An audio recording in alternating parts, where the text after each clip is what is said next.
Yesus kau diberkati, baik masal untuk sungguh imani kananai, jalai dan pusaka panaku nai dia, pujian haholongan itu hatai dia, pujian haholongan itu hatai dia.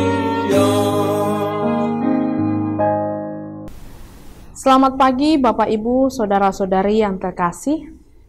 Sebelum kita mendengarkan firman Tuhan, terlebih dahulu kita berdoa.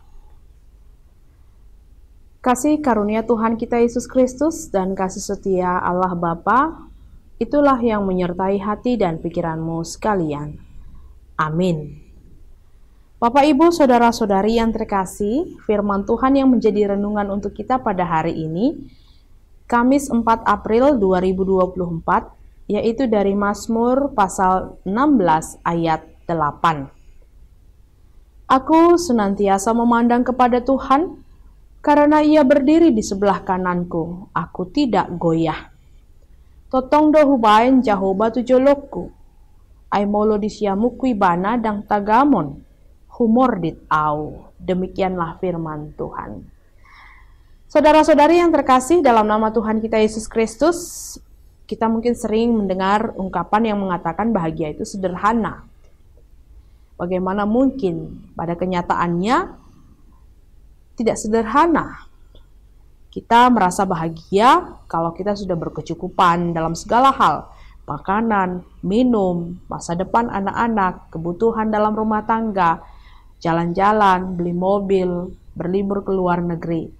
Asalkan cukup itu semua, aku sudah bahagia, kata ungkapan seseorang.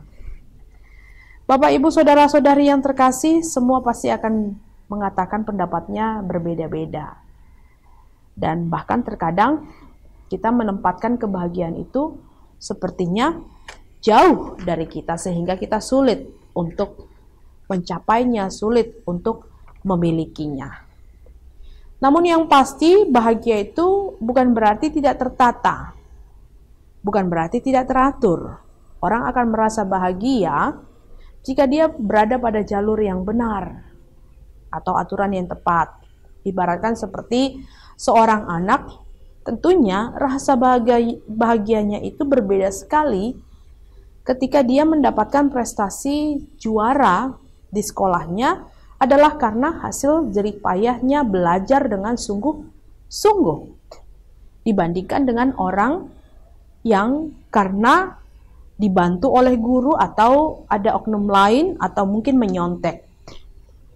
Dan untuk membuat bahagia itu harus dirancang, direncanakan, dan diupayakan agar terwujud.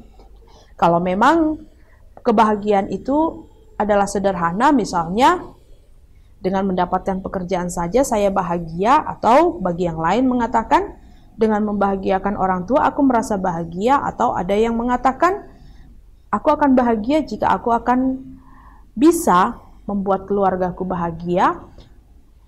Kita harus rencanakan itu dan upayakan. Apapun tantangan, rintangan yang kita hadapi, kita harus menghadapinya dan tidak pernah menyerah agar kebahagiaan itu dapat kita capai.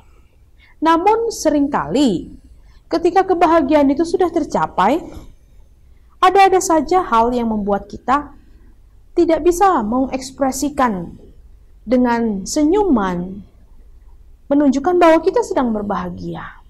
Misalnya, ada satu cerita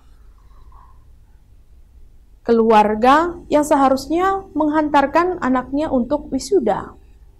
Seharusnya mereka berbahagia sekali, dan anak yang mau wisuda ini pun berbahagia karena dia bisa selesai dalam studinya.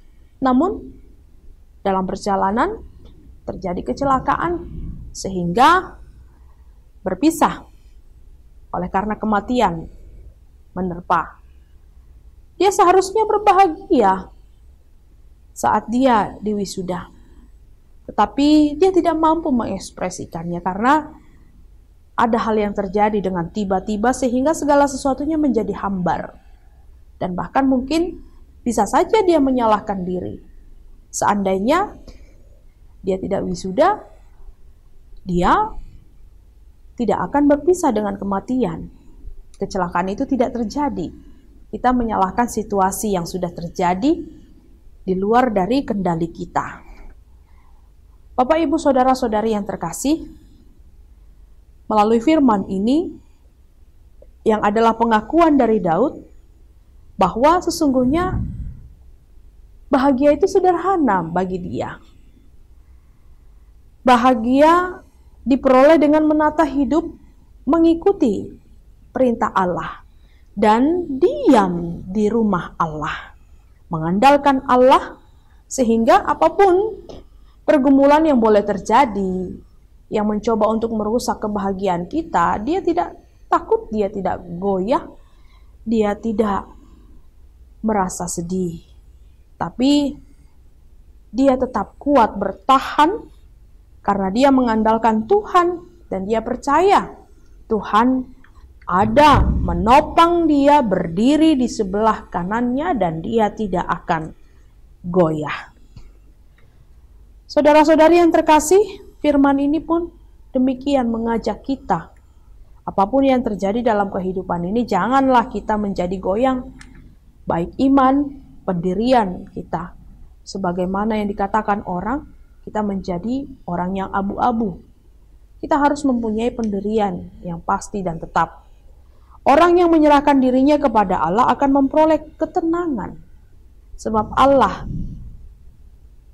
menopangnya, sebab Allah selalu bersama-sama dengan dia. Seperti apa yang terjadi kepada Petrus, ketika Petrus memandang, fokus hanya kepada Yesus, percaya kepada Yesus bahwa dia bisa berjalan di atas air, dia mampu berjalan maju ke depan di atas air. Tapi ketika pandangannya terlepas dari Yesus, dia memiliki keraguan-raguan, dia hampir tenggelam. Ketika Elia dan Elisa selalu memandang kepada Allah, mereka tidak pernah merasa kekurangan, tidak merasa takut, sebab Allah bisa memakai siapa saja, bahkan burung gagak dipakai oleh Tuhan untuk mengantarkan makanan. Oleh karena itu, Bapak, Ibu, Saudara-saudari yang terkasih, boleh kita mengejar kebahagiaan yang kita rasa itu sangat sulit dicapai. Tetapi sesungguhnya kesulitan itu kita yang membuat. Karena bahagia itu sesungguhnya sederhana, adalah dengan kita menyerahkan hidup kita sepenuhnya kepada ahlinya, yaitu Tuhan. Sehingga kegelisahan, kecemasan, dan ketakutan tidak menghantui kehidupan kita, namun kita dapat dengan tenang menggapai masa depan, berjalan maju ke depan, dan tetap pasti tidak menyerah. Mari kita andalkan Tuhan, karena Dia selalu ada bersama-sama dengan kita, berdiri di sebelah kanan kita, agar kita tidak goyah. Oleh karena itu, arahkanlah pandangan kita selalu hanya kepada Tuhan saja. Amin. Kita berdoa. Kami bersyukur Tuhan untuk firman yang Kau perdengarkan kepada kami. Engkau mengingatkan kami dalam hidup ini untuk mengejar kebahagiaan. Kami harus tetap fokus memandang Engkau, terarah kepada Engkau saja dan mengandalkan Engkau saja. Sehingga apapun rintangan, tantangan yang boleh kami hadapi saat kami menggapai kebahagiaan itu, kami boleh dengan kuat menghadapinya karena Engkau Tuhan selalu berada di sebelah kanan kami, menopang kami agar kami tidak goyah, terlebih di dalam iman, dan selalu berharap hanya kepadamu saja. Engkau Tuhan yang selalu menyertai jemaat-Mu dalam pekerjaannya dan dalam pergumulannya, terlebih dalam satu hari ini. Dalam Kristus Yesus kami berdoa dan mengucap syukur. Kiranya kasih karunia Tuhan kita Yesus Kristus dan kasih setia Allah Bapa dan persekutuan Roh Kudus menyertai kamu sekalian. Amin. Selamat beraktivitas, Tuhan Yesus memberkati.